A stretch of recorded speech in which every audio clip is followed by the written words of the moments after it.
Hello, guys and gals, me Mutahar, and well, ladies and gentlemen, about a monthish ago, we had a dead body that was discovered in the frunk of a Tesla. This body belonged to a 15-year-old girl who was in the frunk of a, popular musician's vehicle. David, for instance, who had a pretty budding tour that got entirely canceled.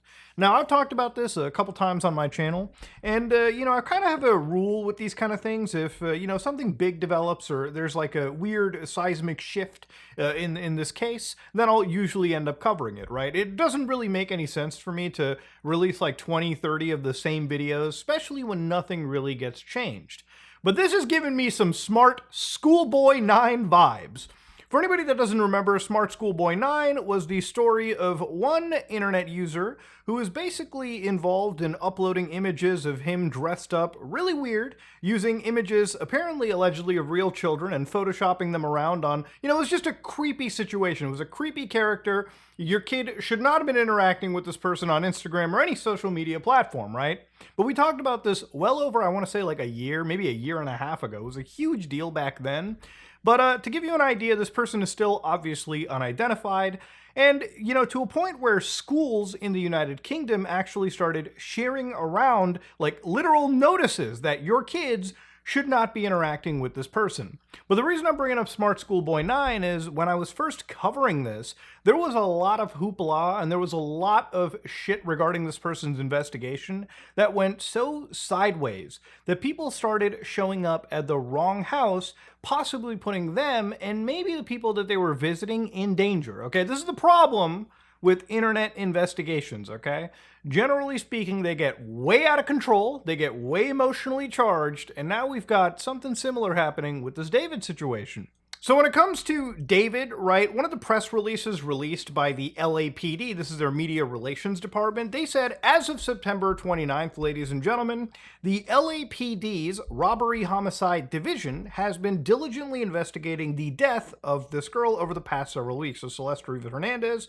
At this time, we can confirm that Celeste Riva Hernandez is deceased. Obviously, they identified the body through the markers, and her body was found in the front trunk area of a Tesla belonging to David Burke, which is David's real name.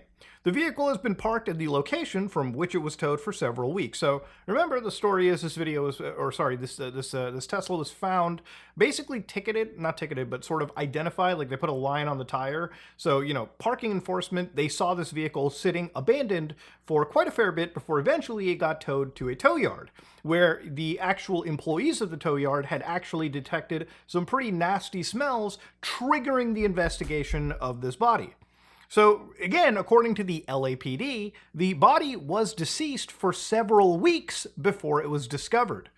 So the LA County Medical Examiner, whose job it is to, identify, make sure what the cause of death is, has actually, as of right now, me releasing this video, and from everything I've seen, has not yet confirmed the cause or manner of Miss Hernandez's death.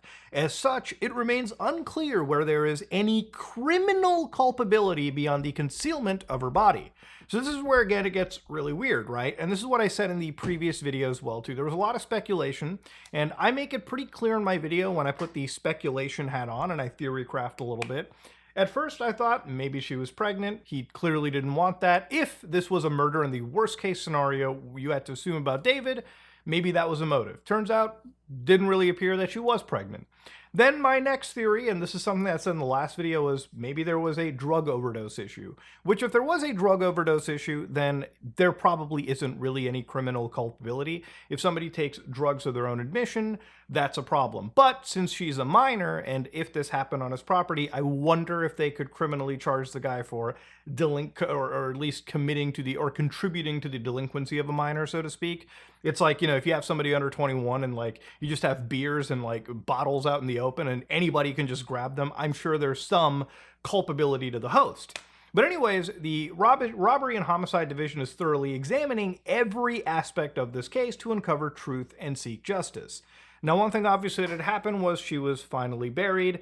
And again, the sad part about this obviously is a 15-year-old girl died, okay? Somebody who really didn't truly start life has been robbed of it. And that, to me, is the fucking saddest part of this fucking story too. And obviously researching into this, she was not, this was not like a freak connection that had happened between her and David. Now, LAPD had actually been and visiting her house, with her parents and everything, several times, according to the guys over at ABC. Like, there were call logs where, again, they had absolutely apparently shown up before and after she had went missing. So again, the last time we looked at this, there were people who were apparently claiming to be the teachers that taught, Celeste at their middle school where she had went missing in Lake Elsinore. And that person had said, when I taught her, she met this dude on social media. He was a rapper in LA. He said in the video, referring to Revis and David. He came and got her. She ran away from home. She was gone for like a month. The cops found her in Hollywood, brought her back to our school. Now, obviously, the statement the cops found her in Hollywood isn't necessarily indicative of the cops finding her at, like, say, his place. But again, it shows that, if this statement is to be trusted, law enforcement has had at least some understanding of this relationship. It didn't just sort of flashbang out of nowhere, so to speak. Now, one of the things that is important about the story is understanding, like, what it is going forward, right? Obviously, the people in charge of this investigation are the LAPD. And I want to just remind you, I'm not an expert when it comes to examining bodies or anything of that nature.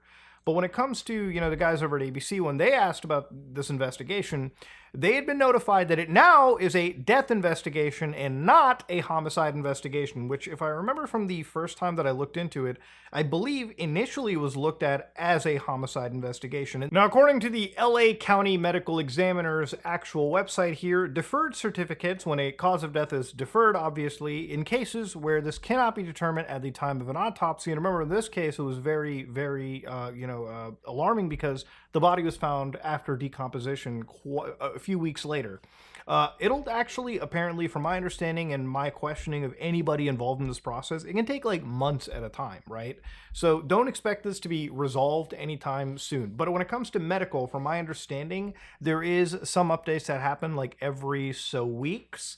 But yeah, once a cause of death is deferred, that means obviously they're still going to be working on it. It's not going to be easy to understand. And that's where, if we roll back to what I said earlier, if this is a situation where somebody had possibly taken too much of a drug or a combination of drugs that don't work together and died that way, that is a situation where, obviously there may not be criminal culpability into it, right? People dying from an overdose, is not, it's unfortunately, it's just a death by an overdose, from my understanding in most cases, right? Usually when you discover a body, and this is where it gets creepy, right? When you discover somebody who's dead by an overdose, God forbid, you pick up your phone, you call 911, and, they'll have like the paramedics, they'll have the whole squad out there. Eventually the cops will come and question you. But the fact that, however she died, in whatever manner, right, the cause of death is important. But for me, again, the mysterious aspect is how you go into the trunk of a Tesla. You can't just, magically fall into it and lock yourself inside the trunk and then just die after, God knows how long. You can make enough noise, especially considering the car wasn't parked anywhere even closely remote. So that, theory crafting doesn't make any sense. But you die. Who the fuck puts you in the trunk of a vehicle and why? That, ladies and gentlemen, might at least be, something worth bringing up in a court down the road. Now, obviously, with investigations like this, ladies and gentlemen, once you get rid of like all of the facts aside from it, obviously there is a zealous amount of people that take the investigation into a very dark turn. So after I made my last video, one of the things that had kind of happened, unfortunately, was that David had gotten swatted, or rather his mom did. And there was a interesting like audio clip released by the guys over at TMZ. So let's listen to it really quickly. But it's just me and my daughter, the only females here. She's 8. Yeah. Who was Four the person? of us live in the house. My son. Your son? Yes. Okay, he's upstairs? Yes. My daughter is upstairs as well. Mm-hmm. So that was apparently like David's mother's voice, but it wasn't. Apparently somebody was using what appeared to be like a voice masking tool and falsify an actual shooting. So again, the reason why swatings happen is and the reason why, unfortunately, they're so fucking easy is some asshole can pick up their phone, they can, or not pick up their phone, that would just be stupid. They can anonymously call somebody through an online voice over IP service that can reasonably be masked. They can make a call to a local law enforcement agency. For instance, if somebody God forbid, called my law enforcement agency or whatever the local area thing in my area is and just said, hey, you know, this so-and-so house, probably make up a convincing story. By the way, I'm going to shoot, you know, this person in the fucking head. Immediately, cops have to, you know, they can either just laugh at a call, which they probably won't do, or they'll mobilize a SWAT team and at least respond to something. Because God forbid somebody does get their fucking heads blown off, and there's a call record that exists in the emergency system that showed that, well, there's a lot of liability, from my understanding, on law enforcement ends. So obviously, in this case, they did send over law enforcement. And of course, the body cam footage was brought up. So when it comes to the actual footage over here, law enforcement does show up. And from my understanding, they haven't really entirely shown up with guns completely drawn, breaching into the home. But you can see that the mom in this case is actually behind the door right there. So yeah, you can see that they were woken up basically in the middle of the night. And yeah, it was a swatting that had occurred. Now, obviously, I shouldn't have to say it, ladies and gentlemen, but yeah, this isn't good to see, okay? It's not good that you see swatting. It's not good when rifles are involved into people's homes that have no business of being there, okay? It's not a good thing to happen. And people have died in swattings, okay? This shit, in my opinion, should be considered like attempted fucking murder. But again, prosecuting this shit is so goddamn difficult. Prosecuting this stuff is actually so difficult. And for people wondering, like, Muda, how do they even fake her voice? I mean, there are literal tools that you can use where you can, again, provided you have a reasonably modern GPU or just a GPU capable of any processing, you can obviously AI convert your voice in real time and pretend to do crazy shit. I mean, this is why we live in a world where seeing and believing is not... Unless you see something with your own eyeballs that's not, you know, a screen, trusting anything is going to be difficult, but that's not here nor there. So obviously one of the other things that came out about David too was apparently David had started moving assets around during an investigation, which is a little shady if one asks anybody. So to give you an idea over here, apparently the homes that David had owned, he owned about 2 homes in Texas, Houston, and had actually put it from a trust that I believe belonged to him and sent it over to his mom. Yeah, last month transferred the deeds of 2 Houston area properties into a trust for his mother. The properties include a residence that was the target of a September 18th swatting, which we had seen, and of course, one other property. So, you know, one of the things that people had started wondering is maybe the guy is just guilty if he's doing shit like this. And the thing about it is not entirely so. And again, this is where I'm going to get a little bit speculatory, so bear with me a little bit, and I want to make that very evident. First off, criminal trials and civil trials are 2 separate things. In a criminal trial, obviously, if you are found guilty of something, you're going to be serving jail time. But just because, let's say, you beat a criminal trial, that doesn't mean you can't that doesn't mean you automatically win a civil trial, right? And I think one of the examples of this is obviously, you know, obviously the OJ situation, right? Where, like, you know, you're acquitted from criminal charges, which, you know, some would consider to be the serious, but people can still take you to task over your civil assets, which David, who is a musician, a budding individual, obviously has assets, being those 2 homes. So let's say down the road, if, you know, a few months from later, when it comes from the LAPD, that the cause of death might have been drugs or something of that nature, and even though that he can't criminally be tried for something like that, or the criminal trial is actually quite weak, the parents or the family members can possibly sue him in a civil trial for assets regarding a wrongful death or anything of that nature, right? I'm not a lawyer, by the way. This is just me kind of speculating based on my personal lived experiences that I've seen. Now, when you move your assets from your name to another name, it's because there might be an assumption, I would imagine, that, you know, there's a civil trial down the road if you're found guilty of something. So, you know, before, you know, you win or lose, you want to, I guess, get rid of your assets as much as you can. So if you do lose, there's not enough, I guess, for a debtor to take claims over. But again, this is a bit of a laughable situation too, because it does fall under something from my belief known as fraudulent conveyance. Now, this law is obviously different depending on where you live, but the general idea of fraudulent conveyance is the fraudulent transfer of a property to another party, being the, you know, mother in this case, to prevent, hinder, or delay the collection of a debt owned by or incumbent on the party making the transfer, sometimes by rendering the transferring party insolvent. So again, obviously it's funny, right? Like imagine if, let's say I get sued or something, right? And somebody sues me for $10 million, so to speak. Now, if on paper I can prove to the government or any debtor that no, actually I'm insolvent. I have literally $5 to my fucking name. Now, again, I'm not an expert in the law or anything of that nature or asset control or anything, right? This is what you hire very specialized people for that, you know, are licensed with the government to work in these fields because they take on a lot of risk themselves if they make mistakes or they do things improperly, right? But when it comes to, you know, your assets, right, sometimes I think it can work, right? Like in certain cases of bankruptcy or, you know, if you're getting divorced for any instance, right? Like let's say, you know, somebody wants half of your stuff or they want or they're entitled to half of your stuff, like in a divorce, so to speak. I believe if you have your homes or you have your tangible assets in like trusts or holding companies or something of that nature, you might have that shit completely sheltered, you know, in like courts, right? So, you know, that doesn't even get touched or brought into the question. Again, it's a very hazy, murky world to get into. But again, the reason why this could happen could probably be because literally David's not an intelligent guy, from my understanding.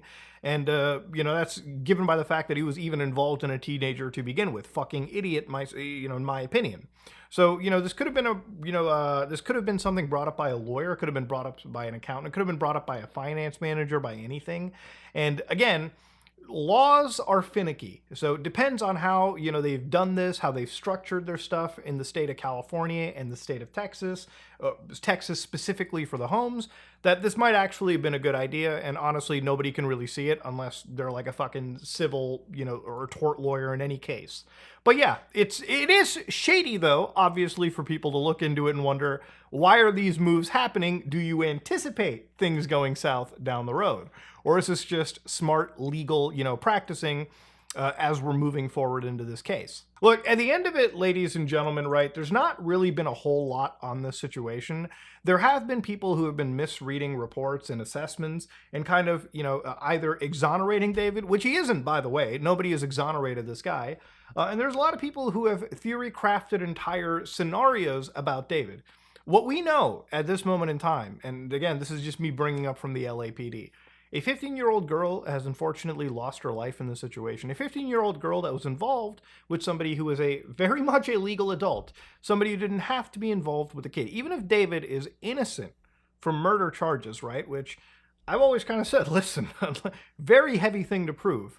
One thing that is, you know, at least from my understanding, reasonably, you know, sound, is the fact that he was just involved with the minor, and he shouldn't have been involved, period, to begin with. Now, again, what are the circumstances leading to her death? That's not something anybody, I think, is going to know for weeks, if not months. Remember, her death is deferred, or at least her investigation. They're investigating a death, not even a homicide, from my understanding, at least right now. And remember, David is fully cooperating with the LAPD, and that's a reason why they haven't necessarily even called him a suspect. And again, I think the LAPD and I think law enforcement agencies obviously have more up-to-date information than, you know, your average TikToker or your Redditor. Look, it's a pretty serious matter, and it's a matter that is of grave importance when it comes to, you know, the public perception. So I don't think the LAPD is really going to fuck this one up. But if anything, you know, if you're going to exact justice, you have to make sure all your ducks are in a row. And it really seems like going forward, it could be a situation where she died, you know, maybe by drugs, maybe by some other manner, but it doesn't explain how she ends up in a trunk. And I think that's really going to be the interesting part of this story, right? Is how you go from death to being thrown into a trunk. Why in a trunk? And why would somebody do that and leave the car sitting in not a remote area? The car was basically begging to be picked up. Like, it is so negligent, it's so weird that down the road, the explanation for this will probably be put into law textbooks or something down the road when it comes to people learning criminology or whatever down the road too. But ladies and gentlemen, yeah, the David situation is just weird. And ladies and gentlemen, if you like what you saw, please like, comment, and subscribe. If you found this video interesting, let me know in the comment section below. I am out.